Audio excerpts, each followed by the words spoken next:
Anda telah mengunduh podcast yang dipaparkan oleh Pendeta Dr. Erastus Sabdono ini dari truth.id/voice. Selamat mendengarkan podcast ini. Shalom saudara sekalian, kebenaran hari ini 2 April berjudul Kompromi.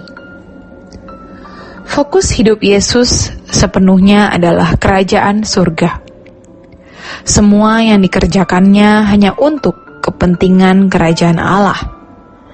Tidak ada sedikit pun ke arah bumi ini, dan kita harus mencontoh itu. Banyak orang merasa bahwa berhubung dirinya adalah manusia, dalam konteks orang Kristen, jadi sedikit duniawi bisa ditolerir.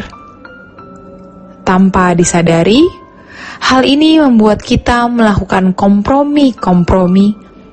konformisme, sehingga kita terus-menerus duniawi, tidak pernah menjadi rohani.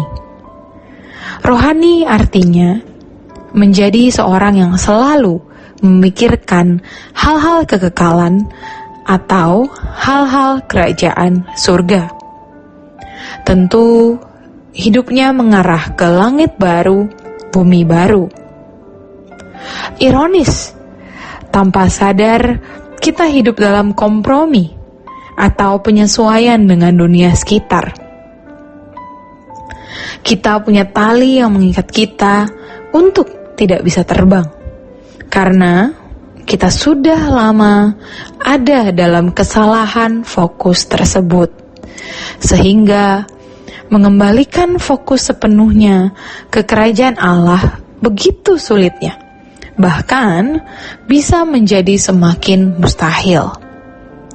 Gereja yang mengalami kemerosotan telah menjadi gereja duniawi yang tidak lagi bergerak menuju atau mengarahkan hidup ke langit baru, bumi baru. Para pimpinannya sibuk berdebat, berkonflik, bertikai doktrin, sehingga jemaat menjadi rusak. Tetapi selagi masih ada kesempatan yang mustahil bagi manusia, tidak mustahil bagi Allah. Asal kita mau betul-betul bertobat. Alkitab jelas berkata bahwa kita harus serupa dengan Yesus. Alkitab juga mengatakan bahwa kita harus sampai pada pengakuan dan kenyataan hidup. Hidupku bukan aku lagi, tapi Kristus. Kalau kita merenungkan bahwa Yesus ini benar-benar rohani, tidak ada duniawinya sama sekali, kita pun harus benar-benar rohani, tidak ada duniawinya. Jadi kita tidak boleh memberi kesempatan atau peluang yang itu akhirnya akan melebar terus. Bukan hanya bocor, tapi kita membuka pintu selebar-lebarnya bagi pengaruh dunia untuk masuk dalam hidup kita. Mungkin kita bisa berkhotbah, membuat seminar, membuat tulisan buku rohani, tetapi kita tidak sepenuhnya memindahkan hati di kerajaan surga. Kristen yang kita kenakan selama ini memang kekristenan yang baik menurut keberagamaan. Tetapi itu Kristen palsu jika ditinjau dari Injil yang sejati. Maka ketika para murid mendengar khotbah Tuhan Yesus yang mengatakan bahwa tubuhnya benar-benar makanan dan darahnya benar-benar minuman, mereka berkata, keras, tidak mudah. Mengenakan perasaannya dan memperagakan hidupnya adalah hal yang sulit, bahkan mustahil. Tetapi kalau kita tidak begitu, kita tidak makan roti yang turun dari surga. Kita tidak hidup selama-lamanya. Maka kemudian mereka berkata, Tuhan, Apa yang harus kulakukan untuk memperoleh roti itu? Kemudian Yesus menjawab, percayalah kepada Dia yang diutus oleh Allah. Percaya artinya mengenakan hidupnya, mengenakan gairahnya. Itulah roti hidup. Nenek moyang bangsa Israel makan roti di padang gurun dan mereka mati. Karena itu adalah roti jasmani. Tetapi yang Yesus tawarkan adalah roti dari surga. Namun sejujurnya, kita tidak mau makan roti dari surga karena ada roti dunia yang menyenangkan. Orang Kristen yang benar-benar rohani pasti dapat menghayati bahwa dirinya adalah anggota keluarga kerajaan Allah, dan ini akan mendorong seseorang berperilaku agung, suci, tak bercacat, tak bercelah, walaupun itu adalah hal yang sulit. Tapi karena tidak memiliki pilihan lain, maka ia berani punya komitmen, punya tekad, punya sumpah dengan Allah. Perhatikan, kalau seseorang punya niat jahat karena memang hatinya bengkok, maka dalam level stadium tertentu dia mengadakan perjanjian dengan kuasa kegelapan. Kemudian pasti ada niat-niat jahatnya yang terselenggara, dan itu pasti merugikan, menyakiti, melukai orang lain, sesama, dan terlebih menyakiti Tuhan.